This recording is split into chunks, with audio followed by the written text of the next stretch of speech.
दोस्तों में आपका स्वागत है। दोस्तों आज 7 और 8 दिसंबर का हम करंट अफेयर्स लेकर आए हैं। लगातार करंट अफेयर्स बनाए जा रहे हैं। दोस्तों जैसे मैंने कहा कि जो हमारा करंट अफेयर्स होता है वो बेसिकली यूपी पीसीएस को मद्देनजर रखते हुए बनाया जाता है। कोशिश मेरी रहती है करंट अफेयर्स के साथ जीएस को मर्ज किया जाए जिससे कि आपकी तैयारी और बेहतर हो सके। तो जो लोग भी यूपी पीसीएस 2021 की तैयारी कर रहे हैं तो इस करंट अफेयर्स को जरूर देखें, क्योंकि ये करंट अफेयर्स आपको जीएस की तैयारी भी कराएगा और किस तरह से एग्जाम में प्री और मेंस में क्वेश्चंस आते हैं और किस तरह से आपको हैंडल करने चाहिए वो सब आपको बताएगा। स्टार्ट करने से पहले दोस्तों एक ऑनलाइन कोर्स हम आपको प्रोवाइड कर रहे हैं। अगर आप तैयारी बिल्कुल नहीं है और आपको कुछ नहीं पता कि पीछे तैयारी कैसे करते हैं तो समय मत बर्बाद कीजिए। एक ऑनलाइन कोर्स हम आपको दे रहे हैं जिसमें आपको प्री और मेंस दोनों की तैयारी कराई जा रही है। इसमें वीडियोस, पीडीएफ, टेस्ट और वीडियो कॉन्फ्रेंसिंग टेस्ट के माध्यम से आपकी तैयारी कराई जाएगी। वीडियो कॉन्फ्रेंसिंग का मतलब होता है कि चीज़ें आपको याद कराएंगे, ठीक है। फीस बहुत ही मिनिमम है, मात्र 2,999 रुपये पूरे कोर्स की फीस है प्री और मेंस की। और अगर आप इंटरेस्टेड तो 8317040152 पर कॉल करके इसकी जानकारी ले सकते हैं। ठीक है दोस्तों, टाइम बर्बाद नहीं करेंगे। अगर दिक्कत हो तो मुझे कॉल कर लीजिएगा, नंबर पे डिस्क्रिप्शन बॉक्स में भी नंबर है। कुछ प्रॉब्लम हो, कुछ डाउट्स हो तो बात कर सकते हैं। पहला question, name the Indian who has been named in the Straits Times Asian of the year. Question English में लिखा है लेकिन मैं इसको बार बार हिंदी में बताता रहूँगा जिससे कि आपको दिक्कत ना हो। दोस्तों straight Times Asian of the year एक अवार्ड दिया गया है, वो किसे दिया गया है? दोस्तों जो अवार्ड दिया गया है वो दिया गया है हमारे इंडिया के आधार पूनावाला को। आधार पूनावाला कौन है? देखिए आधार पूनावाला एक कंपनी के एक आपके सीईओ है जिसका नाम है serum institute of India. Serum institute of India नाम कुछ क्लिक हो रहा है? देखिए सीरम इंस्टीट्यूट ऑफ इंडिया का आपने लगातार पेपर में जिक्र पढ़ रहे होंगे। ये वो कंपनी है जो कोरोना की वैक्सीन तैयार करने की कोशिश कर रही है और काफ़ी हद तक तैयार भी हो गई है। पुणे बेस्ड है। मोदी जी जब गए थे तो इसमें जब पुणे घूमने गए थे और इन्होंने देखा था कि हमारी वैक्सीन कैसे बन रही है, कैसे डेवलप हो रही है, तो इस कंपनी ने भी अच्छा परफॉर्मेंस किया है और शायद इसको भी मार्केट में जल्दी आ जाए। तो सीरम जो इंस्टीट्यूट ऑफ इंडिया है चूँकि कोरोना की वैक्सीन के ऊपर काफ़ी काम कर रहे हैं, इसलिए उनके सीईओ जो है आधार पूनावाला, उनको state institution of state person of the year का अवार्ड दिया गया है जो कि बहुत इंपॉर्टेंट है, ठीक है। अब मेंस में कैसे आएगा? देखिए जब ऐसे लोगों का जिक्र आता है, जैसे ऐसे लोगों आपको अवार्ड्स मिलते हैं या इंटरनेशनल लेवल पर अप्रिसिएशन मिलती है, तो आपको अपने आंसर्स में इनके जिक्र करना जरूरी होता है। इन पर डायरेक्ट क्वेश्चन नहीं आएगा मेंस के ऊपर, बट जब हम अगर फार्मास्यूटिकल के ऊपर कंपनी के ऊपर हमारा काम आ जाएगा, इंडिया या मेक इन इंडिया के ऊपर आ गया क्वेश्चन कि इंडिया में कैसे मैन्युफैक्चरिंग हो रही है, ड्रग्स कैसे बन रहे हैं, क्योंकि हमारा फार्मा का जो काम है बहुत अच्छा है, किस तरह से इंडिया एक्सपोर्ट कर सकती है, तो ये जो लोग हैं, ये जो काम हो रहा है, इसका जिक्र करना बहुत ज़रूरी है। आपको डायरेक्ट क्वेश्चन पे नहीं आते हैं, लेकिन आपको अपने आंसर पे जहाँ पर मैन्युफैक्चरिंग, जहाँ पर एक्सपोर्ट इंपोर्ट की बात होती है, जहाँ पर इंडिया ने क्या करके दिखाया है, यहाँ पर की बात होती है, तो आपको इन लोगों का जिक्र करना है। आधार पूनावाला उसका one of the best example है। आपको इस तरह से आंसर लिखने हैं, तो ये नोट्स बना लीजिए जो आपको बहुत हेल्प करेगा। Which country has been recently become the only second country after the US to unfurl its flag on the moon? America moon पे गया, वहाँ पे झंडा गाड़ा उसने अपना, कई बार गया, एक बार नहीं गया है, 8-10 बार गया है, ठीक है। उसके बाद दूसरी कंट्री बनी जो जिसने मून पे जाके अपना झंडा गाड़ा है, वो कौन सी है? वो है चाइना। चाइना चांद पे गया और वहाँ पर उसने अपना झंडा गाड़ा है। ये चाइना के बहुत अच्छी कहते हैं टेक्नोलॉजिकली बहुत अच्छी छलांग है। जो पीसीएस प्री में आएगा वो क्वेश्चन आएगा, एक तो ज़्यादा क्वेश्चन आ सकता है कि चाइना गया, दूसरा कि किस जहाज में बैठ के गया। तो ये पहले भी मैंने करंट अफेयर बनाया, तो इसका जो चैग्स 5 है, चैग्स 5 एक इसका एक जो कहते हैं जहाज जिसमें कहते हैं, वो जहाज गया और उसका चैग्स 5 नाम है, जो कि चांद पे आता है। चांद पे आके वहाँ पर झंडा गाड़ा, वहाँ से रॉक लेकर वो रिसर्च के लिए नीचे लेकर आएगा। तो ये काफ़ी अच्छा काम है। इंडिया भी अपने गगनयान और मंगलयान का पूरा कोशिश कर रही है कि इस तरह से वो वहाँ पे लोग जा सके। तो ये अच्छा कॉम्पिटिशन है। इंडिया, इसरो हो गया, चाहे चाइना की कंपनी हो, चाहे चाइना की ऑर्गेनाइजेशन हो, चाहे नासा हो, मिलकर काफ़ी काम कर रहे हैं। तो ये सब आपको जानकारी रखनी है कौन क्या कर रहा है।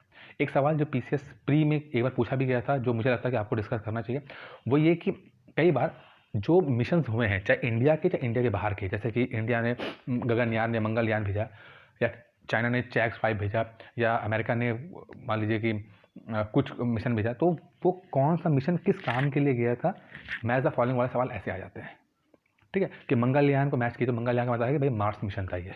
इस तरह से आपको क्वेश्चन तैयार करने इंडिया या इंडिया के बाहर के हिसाब से भी। Name the space tech startup which has signed an agreement with ISRO to launch its first remote sensing satellite on board PSLV rocket। एक इंडिया की स्टार्टअप कंपनी है भाई, ठीक है। वो स्टार्टअप कंपनी ने इसरो के साथ एक टाई अप किया और बोला कि हम ना जो अपना जो रिमोट सेंसिंग वाला सैटेलाइट है वो आपको भेजेंगे इसके अंदर। उस कंपनी का नाम क्या है? तो कंपनी इंडिया की कंपनी है, इस कंपनी का नाम है पिक्सल। पिक्सल पिक्सल एक स्टार्टअप कंपनी है। देखिए बहुत अच्छी बात है, स्टार्टअप है, बिल्कुल नई कंपनी, नए लोग नई सोच के साथ आए हैं जिनको फंडिंग मिली है और वो स्पेस में जा रहे हैं, स्पेस में काम कर रहे हैं।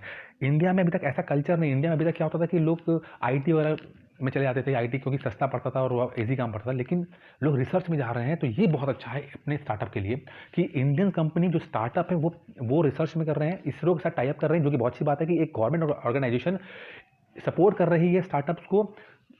और जो इनके रिसोर्सेज है, इसरो के रिसोर्सेज हैं, वो स्टार्टअप को साथ शेयर कर रही है और जो स्टार्टअप है उनको अपनी नॉलेज, अपनी एनर्जी जो है वो बहुत ज़्यादा फायदा मिल रहा है इनको यहाँ पर इसरो के साथ। ये एक अच्छी सोच है और ये आप एग्जाम में लिखोगे जब आपको मेक इन इंडिया या इंडिया के ऊपर कुछ ऐसा क्वेश्चन आएगा जहाँ पर आपको ये बताना है कि इंडिया की स्ट्रैटेजी क्या है फ्यूचर में, या इंडिया किस तरह से आगे तरक्की कर सकता है। तो पिक्सल का भी आपको एग्जाम्पल दे सकते हो कि किस तरह से एक स्टार्टअप एक इंडिया की ऑर्गेनाइजेशन के साथ टाई अप करके काम कर रहे हैं, जिससे कि जो इसरो है उसको तो जो नए लोग हैं उनकी सोच और उस टैलेंट का फ़ायदा मिल रहा है, साथ में पिक्सल को भी इसरो की जो सेटअप है, जो इन्फॉर्मेशन है, जो नॉलेज है, जो टेक्नोलॉजी, उसका फ़ायदा मिल रहा है। दोनों विन विन सिचुएशन है, दोनों बहुत अच्छा काम कर रहे हैं। तो ये चीज़ बहुत ज़रूरी है और इस तरह से काम करना चाहिए।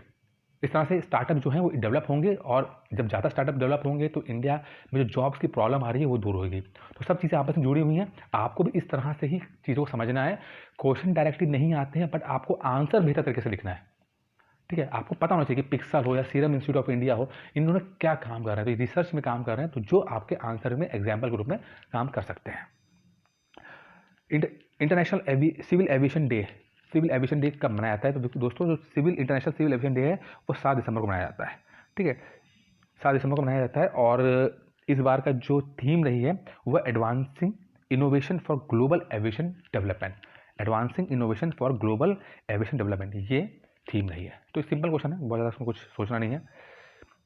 Narendra Singh कैपनी, who coined which of the following terms in the 1956 passed away at the age of 94। Narendra Singh कैपनी साहब हैं, वो अभी इनका देहांत हुआ 94 साल की उम्र में। इन्होंने 1956 में एक शब्द दिया था जो आजकल बहुत कॉमन है, उन्होंने 1956 में दिया था। उस शब्द का नाम क्या है? दोस्तों बहुत इंपॉर्टेंट है, बहुत इंपॉर्टेंट चीज़ है। नरेंद्र सिंह कैपनी साहब ने 1956 में एक चीज़ बनाई थी जिसका नाम है ऑप्टिकल फाइबर, या कि फाइबर ऑप्टिक्स। ऑप्टिकल फाइबर या फाइबर ऑप्टिक्स एक ही चीज़ है। ठीक है, ये साइंटिस्ट हैं, ये एक तरह से अमेरिकन फिजिस्ट हैं जो फिजिक्स में रिसर्च करते हैं, वो हैं। उन्होंने 1956 में एक चीज़ बनाई जिसको नाम रखा फाइबर ऑप्टिक्स, जो आजकल बहुत कॉमन इस्तेमाल हो रहा है। कहाँ? आपके इंटरनेट कनेक्शंस में। आपने ब्रॉडबैंड हो या जियो का जो आपका जो कनेक्शन है वो ऑप्टिकल फाइबर्स पे आता है। ठीक है, अब नरेंद्र सिंह कैपनी साहब, तो आप ये बहुत इंपॉर्टेंट है, ये समझ लीजिएगा, क्योंकि अभी इनकी डेथ हुई है इसलिए काफ़ी इंपॉर्टेंट है। लेकिन जो टेक्नोलॉजी है, जो कई बार एग्जाम में पूछा जा चुका सवाल, वो समझना जरूरी है। देखिए दोस्तों, सवाल ये पूछा गया था कि जो ऑप्टिकल फाइबर में टेक्नोलॉजी इस्तेमाल होती है या साइंस इस्तेमाल होती है या कोई प्रिंसिपल सिद्धांत इस्तेमाल होता है, तो कौन सा सिद्धांत इस्तेमाल होता है, प्रिंसिपल? तो दोस्तों ऑप्टिकल फाइबर में इन टोटल इंटरनल रिफ्लेक्शन जो होता है वो इस्तेमाल होता है। ये कई बार सवाल पूछा गया पीसीएस में, टोटल इंटरनल रिफ्लेक्शन, ये क्या चीज़ थी, ये मैं आपको थोड़ा बताने की कोशिश करता हूँ मैं आपको।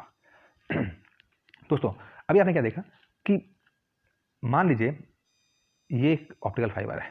ठीक है, अब मान लीजिए कोई डेटा, समझ लीजिए मैं आजकल जैसे जियो में होता है ना, डेटा की इन्फॉर्मेशन यहाँ गई। अगर ऑप्टिकल फाइबर नहीं है, मान लीजिए कुछ नॉर्मल सा कुछ है, तो ये क्या होगा, ये ऐसे जाएगा और हो सकता है रिफ्लेक्ट होकर थोड़ा सा इधर निकल जाएगा, थोड़ा सा इधर से इधर जाएगा, मतलब अब ऐसे तो बढ़ना पड़ता ना, आगे आगे तो ऐसे जाएंगे। लेकिन चूंकि ऑप्टिकल फाइबर नहीं है या ऑप्टिकल फाइबर को ढंग से नहीं डाला गया है, तो ये जाएगा और थोड़ा बहुत अंदर जाएगा, बाकी चीज़ें बाहर निकल जाएंगी। तो वेस्टेज ऑफ इन्फॉर्मेशन होगी, वेस्टेज ऑफ इन्फॉर्मेशन ज़्यादा होगी यहाँ पे। तो जब नरेंद्र सिंह कैपनी साहब ने क्या किया, उन्होंने कहा कि अगर हम एक पर्टिकुलर एंगल के साथ, अगर हम ऑप्टिकल फाइबर पे एक ऐसे एंगल के साथ इंफॉर्मेशन डाल लें, ठीक है, कि जिससे कि ये जब टकराए अंदर जाके तो उसके अंदर वेस्टेज ना हो और ये पूरी इन्फॉर्मेशन अंदर की तरफ ही मूव करे, तो इस चीज़ को हम बोलते हैं टोटल इंटरनल रिफ्लेक्शन।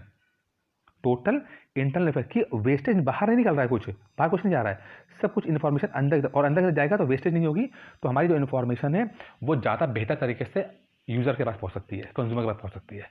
तो टोटल इंटरनल रिफ्लेक्शन है, ये चीज़ सिद्धांत इस्तेमाल किया गया है। एक ऐसे एंगल के साथ उसको इन्फॉर्मेशन डाली जाती है कि वो बाहर ना निकल सके और अंदर रहे और इसमें वेस्टेज कम हो। तो ये इस तरह को समझना, ये कई बार सवाल आ चुका है। तो नरेंद्र सिंह के अपने साहब आपकी करंट अफेयर्स के लिए इंपॉर्टेंट है और टोटल इंटरनल रिफ्लेक्शन आपके जीएस के पॉइंट ऑफ व्यू से इंपॉर्टेंट है। बाकी दोस्तों इस वीडियो में इतना ही था, ज़्यादा बड़ा वीडियो नहीं बना पाए, आज ज़्यादा इन्फॉर्मेशन नहीं थी। और इस वीडियो में कैसा लग रहा है आपको किस तरह की इन्फॉर्मेशन चाहिए, तो आप मुझे कॉल कर सकते हैं, कोर्स करना चाहें तो कोर्स कर सकते हैं। बाकी कुछ समस्या हो तो नंबर लेके मुझे बात कर सकते हैं। इस वीडियो में दोस्तों इतना ही है, धन्यवाद।